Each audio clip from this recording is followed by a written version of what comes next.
Алталаштың баласы бас қосса, төр мұғалімдікі деген аяулақын Мағжан Жұмабаевтың қанатты сөзінде ұстазға деген шексіз құрмет пен зор жауапкершілік барын сезініп көрдіңіз бе?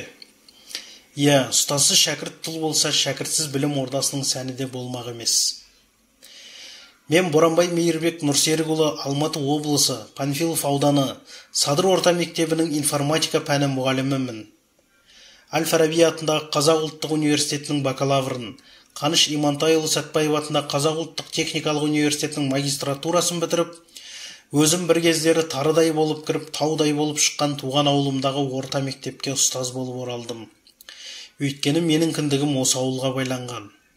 Маған білім берген ұстаздарым да менің бұл шешімімді қуана құптап, ыстық ықыласпен қарсы алды. Ұстаздық қызмет маған таңсық емес.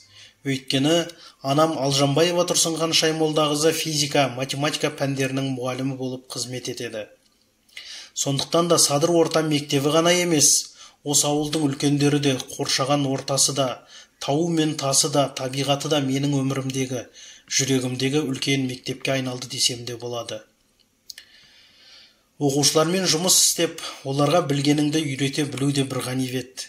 Білемін, үйренемін деп талпынып тұрған оқушының талабын ұштап, олардың заманауи білім беру үрдісіндегі ұмтылыстарын бағалай білу ұстаздың басты парызы деп ойлаймын.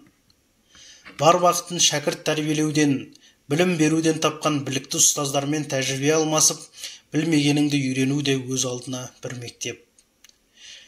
Қай заманда болсын ұстаздарға деген құрмет жоғары болған. Бүгіннен немесе кешеден ғана ұлы мамандық иелеріне құрмет көрсетіліп келе жатқан жоқ.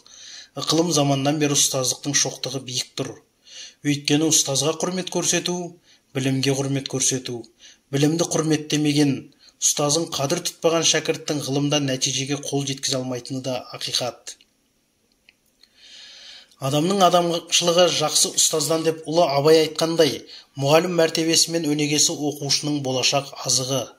Жақсы ұстазға кезігіп, тәлім тәрбие алған шәкірт өмір майданында мойымай күресіп, болашақ жолдарда бағытынан таймасы анық. Ұрпақ болашағы, халқымыздың келешегі қазіргі ұстаздардың қолында. Тәуелсіз ел атанып, төбемізге ту тігіп, тіліміздің мәртебесі артып, әлемге атымызды танытып жатқан кезеңде ұлттың, елдің болашағы жас ұрпақ тәрбиесіне де мықты көңіл бөлінуде. Осы егеменді, тәуелсіз Қазақстанда өркениетке бастар жолдың бастауы мектеп десек, мектептің басты тұлғасы, жүрегі мұғалім.